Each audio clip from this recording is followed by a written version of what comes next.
عن عبد الله بن عباس رضي الله عنهما قال قال رسول الله صلى الله عليه وسلم ما من أيام العمل الصالح فيهن أحب إلى الله من هذه الأيام العشر فقالوا يا رسول الله ولا الجهاد في سبيل الله فقال رسول الله صلى الله عليه وسلم ولا الجهاد في سبيل الله إلا رجل خرج بنفسه وماله فلم يرجع من ذلك بشيء. إخوة الإسلام بعد يوم أو يومين إن شاء الله تعالى يهل علينا شهر الله الحرام ذو الحجة وبثبوت الهلال نستقبل أفضل الليالي والأيام نستقبل أيام العشر الأول من ذي الحجة تلك الليالي التي أقسم الله سبحانه وتعالى بها تنبيها على شرفها وفضلها فقال تعالى والفجر وليال عشر وهي عشر ذو الحجة فهذه الليالي والأيام الأولى من ذي الحجة أيام أحبها الله سبحانه وتعالى وأحب فيها صالح الأعمال وفضلها على أعظم الأعمال فضلا فهلما عباد الله هلما سابقوا إلى مغفرة من ربكم وجنة عرضها كعرض السماء والأرض. Mes chers frères et sœurs, Abdullah ibn Abbas radiyallahu anhuma a rapporté que le prophète sallallahu alayhi wa sallam a dit il n'y a pas d'œuvre meilleure que celles qui sont faites pendant ces 10 jours. Les compagnons ont alors demandé pas même la lutte dans la voie d'Allah, ya Rasulallah. Et le prophète sallallahu alayhi wa sallam leur a répondu pas même la lutte dans la voie d'Allah. À l'exception de quelqu'un qui partirait combattre au prix de sa vie et de ses biens et qui n'en reviendrait pas. Mes chers frères et sœurs, dans un jour ou deux, un nouveau mois sacré va faire son apparition. C'est le mois du pèlerinage, Dhu al-Hijjah. Nous allons avoir le plaisir, bi'iznillahi ta'ala, d'accueillir 10 jours bénis, les meilleurs jours de toute l'année, les 10 premiers jours de ce mois qui s'appelle Dhul Hijjah et dont Allah a juré par les nuits pour mettre en évidence leur importance et leur valeur. Et c'est pour ça qu'Allah dit wal fajri wa layalin ashr. Par l'aube, il jure. Allah subhanahu wa ta'ala, il est le seul qui ait le droit de jurer par ses créatures et il jure en disant par l'aube et par les 10 nuits. Et ces 10 nuits désignent la période des 10 jours de Dhul Hijjah, qui inclut bien sûr le jour et la nuit. Donc chaque jour de 24 heures. Et quand Allah subhanahu wa ta'ala il parle de layl ou bien an-nahar d'une manière générale, eh bien ça peut inclure l'un ou l'autre. Et Allah aime ces premiers jours de Dhul Hijjah et les actions qui sont faites pendant cette période, au point qu'il préfère les bonnes actions qui sont faites pendant cette période plus que tout autre acte, quelle que soit sa valeur, durant les autres périodes de l'année. Alors, serviteurs d'Allah, n'hésitez pas, rivalisez dans les bonnes œuvres pendant cette période, rivalisez pour obtenir la miséricorde d'Allah subhanahu wa ta'ala et pour obtenir un paradis aussi vaste que les cieux et la terre. عن محمد بن مسلمة رضي الله عنه قال رسول الله صلى الله عليه وسلم إن لربكم في أيام دهركم نفحات فتعرضوا لها لعل أحدكم أن يصيبه منها نفحة ولا يشقى بعدها أبدا فتعرضوا لنفحات الله تعالى فتعالى عباد الله نتعرض لنفحات رحمة ربنا عسى الله عسى الله أن يصيبنا بنفحات رحمته فلا نشقى بعدها أبدا هلم نسابق إلى فعل الخير هلم نستبق الخيرات ونتقرب إلى الله تعالى بالأعمال الصالحات. D'après Muhammad ibn Maslama radiyallahu anhu, le prophète sallallahu alayhi wa sallam a dit, durant l'année, il y a des périodes où votre Seigneur envoie un souffle de faveur. Alors profitez-en, car il se peut que vous soyez touchés par l'une de ces faveurs et qu'après cela, vous ne soyez plus jamais malheureux. Donc il y a des périodes favorisées par Allah subhanahu wa ta'ala. Allah souffle de sa miséricorde. Il envoie sa miséricorde et il favorise ses serviteurs. Et il a favorisé ces périodes-là. Donc profitons de ces occasions où Allah nous envoie encore plus de ses faveurs et de sa miséricorde. Peut-être qu'il nous touchera de sa grâce et que nous serons ainsi préservés du mal et du malheur. Profitons de cette nouvelle occasion pour réveiller notre foi, pour rivaliser dans les bonnes œuvres et pour nous rapprocher encore plus de notre Seigneur.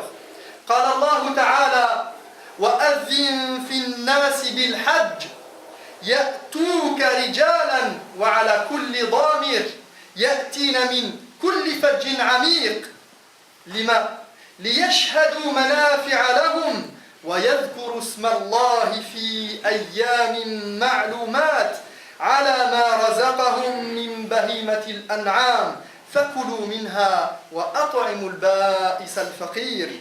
قال ابن عباس رضي الله عنهما الأيام المعلومات هي أيام العشر من ذي الحجة فانتبهوا لهذه الأيام ولا تضيعوها. ولماذا لهذه الأيام هذا الفضل الكبير؟ لأنها أيها الإخوة أيتها الأخوات هذه الأيام تتضمن أمهات العبادات من الصلاة والصيام والحج والصدقة والذبح لله تعالى والعيد فضلا عن الإيمان والتوحيد وأعمال القلوب.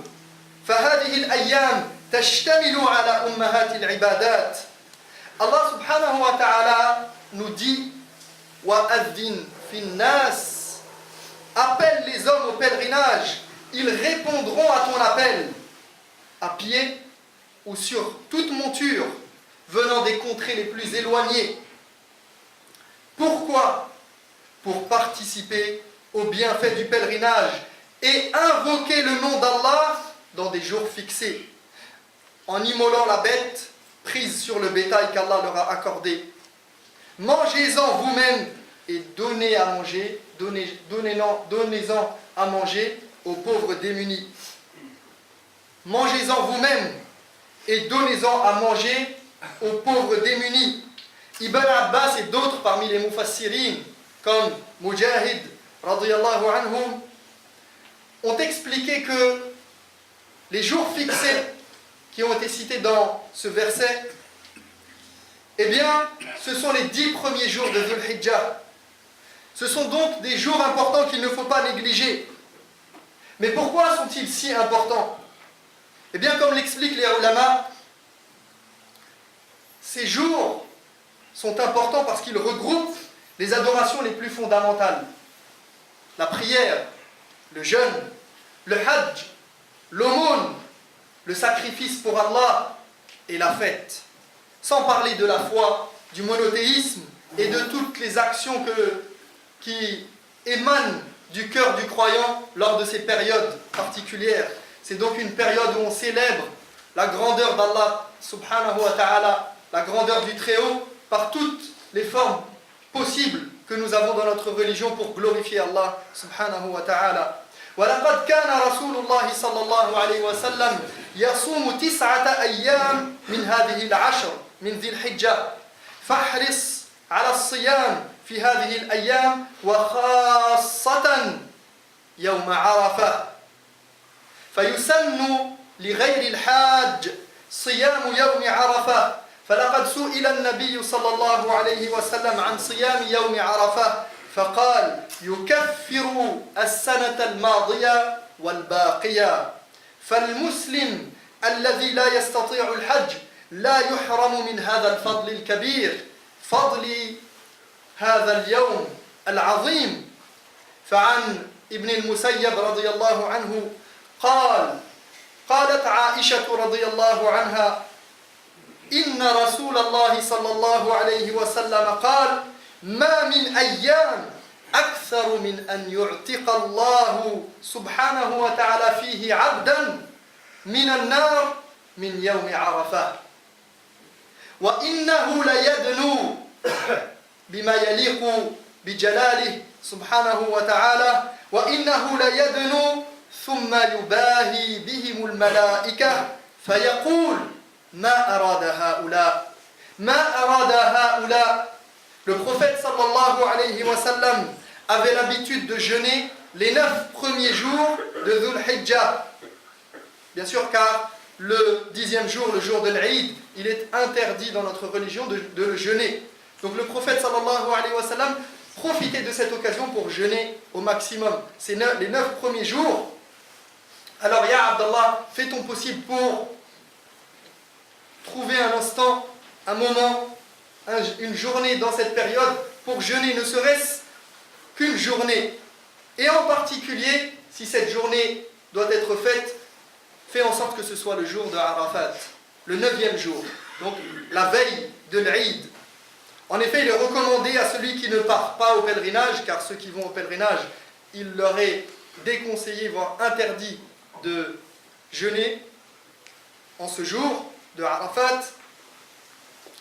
Il a été recommandé donc à celui qui ne part pas au pèlerinage de jeûner le jour de Arafat, car le prophète sallallahu alayhi wa sallam a été questionné sur ce jour et il a dit il expie les péchés passés, les péchés de l'année qui est passée, de l'année précédente, et les péchés de l'année en cours. Ainsi, celui qui ne fait pas le pèlerinage, il a lui aussi l'occasion de profiter des faveurs d'Allah subhanahu wa ta'ala. Regarde la bonté d'Allah. Il a ordonné de faire le pèlerinage à celui qui peut, mais il n'a pas privé ceux qui ne peuvent pas y aller. Ils ont aussi l'occasion de faire le bien où qu'ils soient. Donc, il n'est pas privé des faveurs de ce jour extraordinaire qu'est le jour de Arafat, dont le prophète sallallahu alayhi wa sallam a dit, comme le rapporte Ibn al-Musayyab de Aisha radiyallahu anha, il n'y a pas de jour où Allah est plus susceptible d'affranchir un serviteur de l'enfer que le jour de Arafat. En ce jour si particulier, Allah se rapproche, bien sûr d'une manière qui sied à sa grandeur. Allah se rapproche et il vante les mérites de ses serviteurs auprès des anges en leur disant « Que sont-ils venus chercher ? Que sont-ils tous venus chercher là ? Tous ces gens qui ont laissé leur famille, qui ont quitté leur pays, leur demeure, leurs enfants, leurs biens, que sont-ils venus faire et que sont-ils venus chercher à Arafat ? Que sont-ils venus chercher en ce jour si noble, si ce n'est obtenir le pardon de leurs péchés et la miséricorde, et elle leur sera accordée. Donc il n'y a pas de meilleur jour que ce jour de Arafat. Profitons-en, car Allah subhanahu wa ta'ala, il vante les mérites de ses adorateurs, qu'ils soient au pèlerinage ou non, et il accepte leurs requêtes. أقول قولي هذا وأستغفر الله لي ولكم فاستغفروه إنه هو الحمد لله رب العالمين والعاقبة للمتقين ولا عدوان إلا على الظالمين وأشهد أن لا إله إلا الله ولي الصالحين وأشهد أن محمدا عبده ورسوله صلى الله عليه وسلم. إذن أيها الإخوة، هذه الأيام أيام مباركة يجب علينا الاهتمام بها والاعتناء بها وألا نضيعها وألا نضيع الوقت فيها ونشجع أنفسنا ونجتهد في هذه الأيام على سائر العبادات التي تعودنا عليها، ولكن هناك عمل صالح في هذه الأيام ينبغي علينا أن نركز عليه، وهو ذكر الله تعالى بالتكبير والتهليل والتحميد. فلا تنسوا في هذه الأيام أن تحمدوا وتكبروا وتسبحوا الله بكرة وعشيا. فيسن التكبير في هذه الأيام من بداية الشهر، يسن في هذه الأيام من بداية الشهر حتى نهاية أيام التشريق، يعني 3 أيام بعد العيد يسن التكبير المطلق، يعني تكبر وتهلل في أي وقت وفي أي حال أنت تكبر وتسبح. ولكن يسن كذلك تكبير مقيد لغير الحاج، فإنه يبدأ من فجر يوم عرفة إلى غروب الشمس آخر أيام التشريق. فإذا سلم من الفريضة واستغفر 3 وقال اللهم أنت السلام ومنك السلام تباركت يا ذا الجلال والإكرام، بدأ المصلي بالتكبير، وصفته أن تقول الله أكبر الله أكبر لا إله إلا الله، الله أكبر ولله الحمد. وكذلك أن تقول الله أكبر 3 لا إله إلا الله، الله أكبر 3 ولله الحمد. وإن شاء الله في ذلك الأمر واسع لعدم وجود نص عن النبي صلى الله عليه وسلم يحدد صيغة معينة لهذا التكبير. Parmi les choses que nous ne devons pas négliger pendant ces jours, bien sûr, nous allons faire nos efforts dans ces jours bénis et importants pour les adorations habituelles que l'on a citées.